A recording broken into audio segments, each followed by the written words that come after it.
non-transparently, very opaquely, and what we have here is, as you put it well in your analogy, not only building a car or, use another analogy, a house that's doomed to fail and then profiting by betting against it, but also enabling Paulson, according to these allegations, to select the bonds that he wanted to bet against and then failing to tell the abacus investors, the ones who invested in these bonds, that they were giving him that kind of inside deal, in effect. So on behalf of the pensioners, the pension bonds, and I'm sure other states will be interested as well, we're reviewing what we can do and what we should do, as well as what we can do independently to investigate, because the good news here is that the SEC is finally beginning a thorough searching, penetrating investigation, long overdue, but finally to hold Wall Street accountable for these deals. Are you launching an investigation of your own in Connecticut?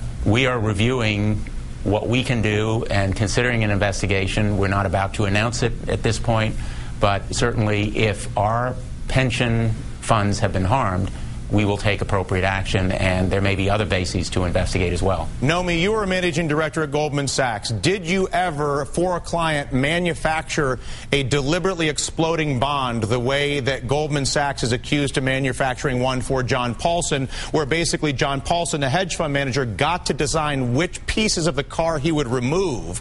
Goldman Sachs, as the car dealer, went out and sold it, and then Paulson and Goldman together bet against the future of this automobile. Were you involved in this sort of thing? I did do research on the initial sites of CDOs. I am guilty on that. I think the level of deception and alleged fraud in this case has gotten so far beyond even the initial CDOs that were created out of junk bonds to begin with, out of high-yield securities that were already determined to be high-yield, sort of like subprime loans, but already known to be so much worse. And bringing Paulson into the selection process and not only not disclosing that in the marketing materials, disclosing everybody else. It wasn't like the management selection process wasn't part of the deal. It was all there in the marketing documentation. He just wasn't in the marketing documentation. And that was a huge, huge omission. And it's not just in that deal. I am sure, as you mentioned before, there is an investigation which has taken 3 years, but as there's further investigation into the largest CDOs with the largest equity participants and the largest hedge fund buyers and the largest pension buyers and everything else, that we're going to see a whole slew of all the frauds that come into play, because deception is what makes these things work. The whole idea of selling a bunch of junk that is comprised out of a bunch of junk by its very nature is deceptive. And Goldman, or any company, whether it's J.P. Morgan, who was involved in CDOs, or Merrill Lynch before it became part of Bank of America, all of those companies who are involved in the creation of these CDOs play all sides, as former Governor Spitzer mentioned in the comment that you ran. And because they play both sides, there is ample room for deception. There's ample incentive for deception. There's been a huge transfer of wealth in this deception. Everything that Paulson made out of this particular charged abacus deal was lost by the pension funds and the municipalities and whoever else invested in it. It was a zero-sum game. It was a direct transfer, collusively and hiddenly, of wealth. At what point, Richard Blumenthal, do we see criminal charges? I think that the claims of fraud here, and those are the civil charges in this SEC lawsuit, would entail probably at some point consideration of criminal charges, but they will also lead, Dylan, I think, to the United States Congress adopting the kinds of reforms that are absolutely necessary, and again, long overdue, to make sure that these derivatives are sold in a way that the public knows about them. In this instance, what a classic illustration of how secrecy can breed fraud and deception.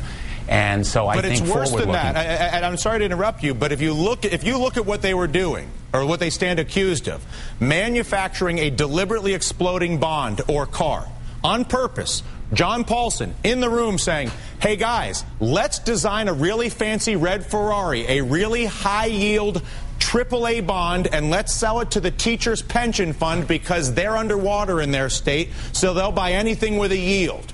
Making that choice and then screwing up the car where John Paulson gets to pick which pieces of garbage to stick inside of it so that it explodes, and then going to AIG in your state and betting that this thing's going to blow up. then bringing the entire country to its knees in order to facilitate the payout and watching the American taxpayer pay completely 100 cents on the dollar all of AIG's bets that were made with Goldman Sachs on behalf of John Paulson and other clients. And we haven't seen a single criminal investigation, and we're working 2 years on as we watch record profits come out of these banks. Is this simply, Richard, because the money that comes to D.C. from the banks is so much? I mean, I look at this. I'm just looking at the president. $1 million to Barack Obama in 2008 from people identifying Goldman as their employer. That is more than any president, any politician in the history of the world. $344 million going in lobbying this year. These people have a scam where they sell cars that explode, bet they're going to explode, get paid off by the taxpayer, and then take the payoff and send it to politicians to make sure they are able to continue to do this. Yeah, I believe it's why 4 out of 5 people aren't Republican and 2 out of 3 people aren't Democrat, because no one is dealing with this, Mr. Blumenthal. How bad does this have to get until we can address the reality of the scam that is being run against the American pensioner, homeowner, and average taxpayer by bankers and politicians? Well, the simple answer to your question is that the facts, as they've been alleged, could well give rise to criminal indictments. I say as a former federal prosecutor, as a state official, as you may know, we have been largely preempted in the securities area, which ought to change as well. So explain what that is. Explain, because there's all these little legal changes that were made in D.C. that have castrated attorney generals like yourself across the country to do anything about this, much the way Eliot Spitzer was able to do 10 years ago. What was the legal change that was made in the federal government to make it impossible for somebody like you to do anything? Well, the legal change, and I would respectfully stay away from the word castrated. I've understood. Would be to deprive us of authority and give it solely to federal agencies like the SEC on the theory that the federal law should be only enforced by those federal agencies, not by states, to create uniformity and a national approach. That argument is valid to an extent, but not to the extent that state officials and prosecutors like myself and other attorneys general have been completely deprived of authority in most states. And the point here is, Dylan, that there should be a criminal investigation. No question about it. This deal was consummated in February 2007. The SEC under the prior administration was completely AWOL. And now, hopefully, we will see a reinvigorated and re-energized securities prosecuting agency at the federal level and more authority to the states as a result of the reforms now going through Congress. I'm going to wrap this up. Nomi, thank you for the time. Mr. Blumenthal, thank you. Thank you for the time. I do want to offer the Goldman comment here, which I failed to do earlier, and I apologize for that. Goldman saying, we're disappointed that the SEC would bring this action related to a single transaction in the face of an extensive record which establishes that the accusations are unfounded in law and fact. We want to emphasize the following 4 critical points, and then they go on to talk about how they lost money on the transaction. Again, anybody's profit or loss on a given transaction when you're selling faulty bonds and betting they're going to explode, whether you're doing it for yourself or your customers, I feel like we have bigger fish to fry. And still, neither party wants to end too big to fail. Isn't that funny?